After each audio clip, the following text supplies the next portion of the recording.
To learn and not do is not to know. This is a quote that I remember reading maybe for the first time in a stress management and relaxation book, where it was at the very start of it, and it just talks about how knowing something with your mind and as a concept is not the same as practicing and doing the work of that knowledge. So implementation is not the same as conceptual knowledge. So when we have theories about life and all these concepts and ideas and grand notions, what brings it all together and kind of completes the circle is that action, that doing, that signifies the completion of the work.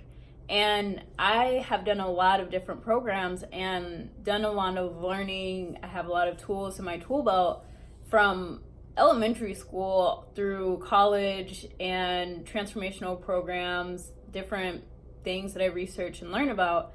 And it's funny because I wrote a note to myself not long ago about how I'm tired of bits and pieces. I'd like to flow from start to finish. And as I go through my notes, I go through journals, I see how I operate. I'm like, oh, it's because I don't actually complete very many things. I know a lot about technology and the tools to use, and I don't dive deep and use them. I know a lot about makeup and self-care, and I don't always practice what I know. And I'm even very aware of the power of thought and thinking, the way our words impact our reality. And there are areas in which I'm kind of weak and don't tend to practice those things either. So for myself, I can see how as I'm shifting the way I operate and move through the world, it's having a very big impact on the way I'm getting things done, I am approaching problems, the way I respond when I feel triggered or bothered by something. Instead of me just going straight to anger, criticism, frustration, or blame, I can see that I'm just, okay, I'm not a fan, and that's all right. Why am I not a fan? What does this mean for me? How can I choose a better response than the one that would naturally come up? And I've been doing a Bible study with my family, and we're doing a new one, and this one, I believe today's went over how you're not supposed to trust your heart because your heart could lead you astray. So the world tells you, trust your heart, follow your heart, but really your mind is not going to tell you what's the right choice. And I find it interesting how we use heart and mind interchangeably when it comes to spiritual practices, because the mind and the heart are not always the same. They might have similar intentions and they might be somewhat aligned. And there are times where your heart might go against your mind, because at the end of the day, God gave us our heart. And how would what would be the purpose of him giving us evil hearts? Unless we have learned to do bad things, so then we've planted seeds of hatred, anger, and rage within our hearts. And I feel like that's the challenge of some of the teachings that I've learned, where I don't feel like I was made sinful. I don't look at babies and just go, oh my gosh, that sinful little thing, these little infants, all sinful, and they've just been soaking in the sin juice in those wombs. See a pregnant woman, it's just like, sin. It's more like, oh my gosh, that's a miracle. That's amazing. That's miraculous. How does this happen? It's so phenomenal that this is the creative process of life. And I sometimes consider myself, I think of what would baby me be like, where it's like, I see pictures of myself when I was growing up, and I always look super cute. And that's not just me, my sisters say it too. And as I look at those pictures, it's a reminder of, there was a time before I learned how to not trust myself or dislike myself or censor myself or constantly revise and edit every little thing that I'd like to say. And now I'm at the point where I've practiced censoring myself so much that it's second nature. And I'm looking at the way I approach work, and I see in school, it was easy to get good grades, and it was easy to learn things and figure it out. And I did study. I would review, I would study, I would do my best to keep learning and engage with the content. And I also see that there's a difference between skimming and deep reading and understanding.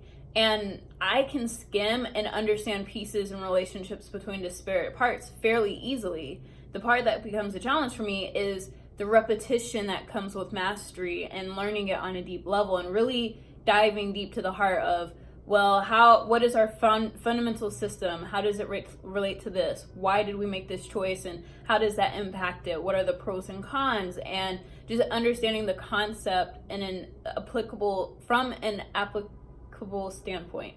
Because as we have tools, tools are used for different reasons.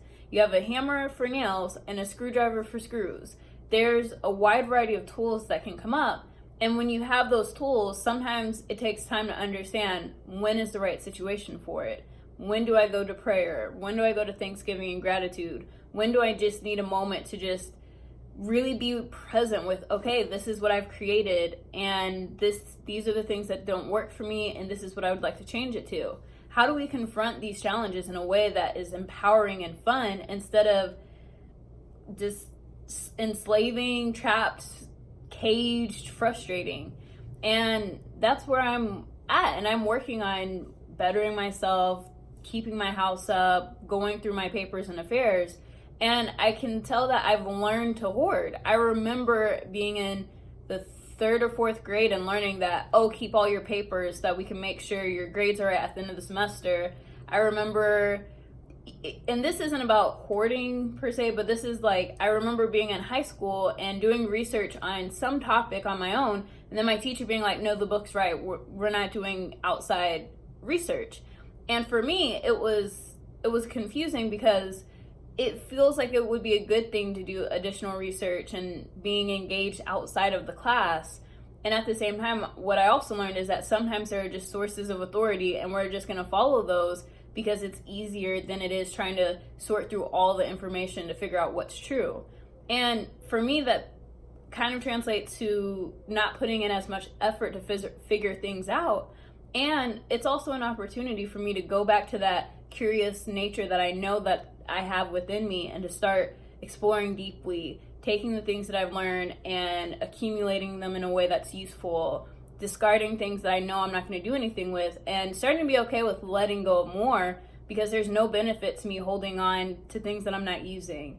And as I read about the spiritual law and different things, I see that I just want to use and own all the things that I'm using. So if I own it, then it serves a purpose. And if I discard it, it's because it no longer serves a purpose, and that's okay. It's not making anyone mad. It's not a disrespect to the people who gave gifts to me. It's not a problem to let go and allow it to be free. It's just that on the path of creation that I'm on, this is no longer empowering me to do anything. So as I go through business cards and all sorts of mail and financial statements and receipts, I'm noticing what's easy for me to let go of, what's not so easy for me to let go of, so that I can practice freeing myself from whatever beliefs that are holding me stuck to these things that really don't matter to me. And to know and not do is not to know. So how can I practice using these papers and the notes that I've written and scribbled around, and actually make a practice of, whatever there is on them? Some are like sex magic, others are nutrition and wellness, others are different programs that I've done, and just finding what works for me, what doesn't work for me, what would I like to experiment with, what am I just like, not yet or not right now, and then finding ways that if I do seek to use it in the future, I can come back to it. And I've even had a coworker share about Evernote, how they have a scanning tool where you can scan papers and files. And even if I were to do something like that, that becomes a way for me to start having the technical storage and not so much a physical storage. That one of my shelves has had a bunch of papers on it, and now I've scattered it across my floor so I can go through and really make intentional choices about, yes, I'd like to keep this, or no, I would not like to keep that. And I am growing out of my habit of being a pack rat or disorganized, and really just not following through on the things that I would like to do, because a habit of incompletion is pretty strong in my life. So I'm really excited for this. I've been seeing myself as more organized, put together. I've been cleaning up on a regular daily basis, and I'm very proud of myself, and I'm excited for my journey. I don't know what's next, but I do know that in this moment, I am very confident in myself. I'm feeling great, and I'm being very intentional and conscious of my thoughts. so that I can choose a better reality, and I'm creating my future as I go. So thank you for watching. It's been a pleasure to share with you. If you found value or have comments, please comment below. Let me know what you think. Have a wonderful day. Like, share, subscribe. See you next time.